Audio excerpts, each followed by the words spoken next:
മാന്യസദസ്സിന് വന്ദനം. പൈതൽ പ്രായത്തിൽ തീറ്റി വളർത്തുവാൻ അയ്യം കൂടാതെ തന്നു മാതാവിനെ. അന്നവളുടെ കാൽക്കലിരുന്നു ഞാൻ മന്ദം മന്ദമറിഞ്ഞു ദൈവത്തെയും. അതെ പ്രിയപ്പെട്ടവരെ, ചാവറയച്ചന്റെ അനുഗ്രഹീത ബാല്യത്തിലേക്ക് നാം കണ്ണോടിക്കുമ്പോൾ നമുക്ക് കണ്ടെത്താനാകുന്ന നഗ്ന സത്യമാണിത്. അമ്മിഞ്ഞ പാലിനൊപ്പം ആത്മീയതയുടെ തേനുഗ്രാം ഭാഗ്യം ലഭിച്ച ദിവ്യ പൈതലാണ് കൊച്ചു കുര്യാക്കോസ്.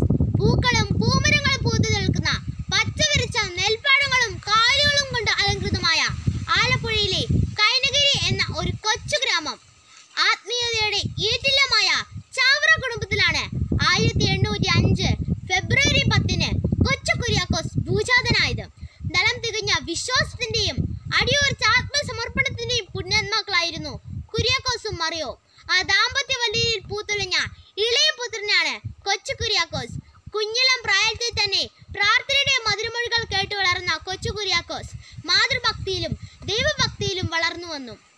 1805 ഫെബ്രുവരി 18 ചേന്നങ്കരി ദേവാലയത്തിൽ വെച്ച് മാമോദീസ സ്വീകരിച്ച കൊച്ചു കുര്യാക്കോസിനെ മാതൃഭക്തിയുടെ നിറകുടമായ അമ്മ സുപ്രസിദ്ധമായ വെച്ചൂർ പള്ളിയിൽ പരിശുദ്ധ ദൈവമാതാവിന് അടിമ വച്ചു.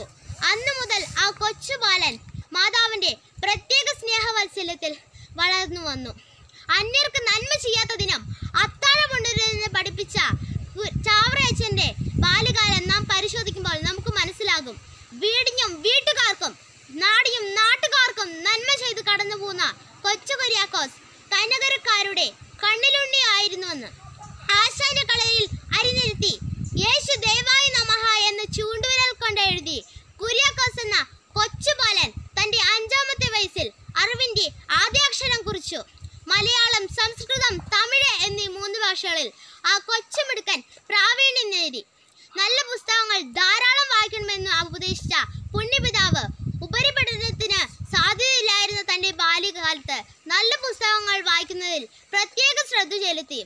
ബാല്യം മുതലേ ദൈവസ്നേഹത്തിൽ വളർന്നു വന്ന കൊച്ചു കുര്യാക്കോസ് തന്റെ 13ാമത്തെ വയസ്സിൽ സെമിനാരിയിൽ ചേർന്ന് വൈദിക പഠനം ആരംഭിച്ചു. പ്രിയപ്പെട്ടവരെ, നാം ഇന്ന് പിച്ചവെച്ച് മുന്നോട്ട് നീങ്ങുന്ന ഈ ബാല്യകാലം അത്ര സുരക്ഷിതമല്ല. നന്മകൾക്ക് നിറം മങ്ങി തിന്മകൾക്ക് നിറപ്പ് കിട്ടാർന്ന ഒരു കാലഘട്ടത്തിലൂടെയാണ് നാം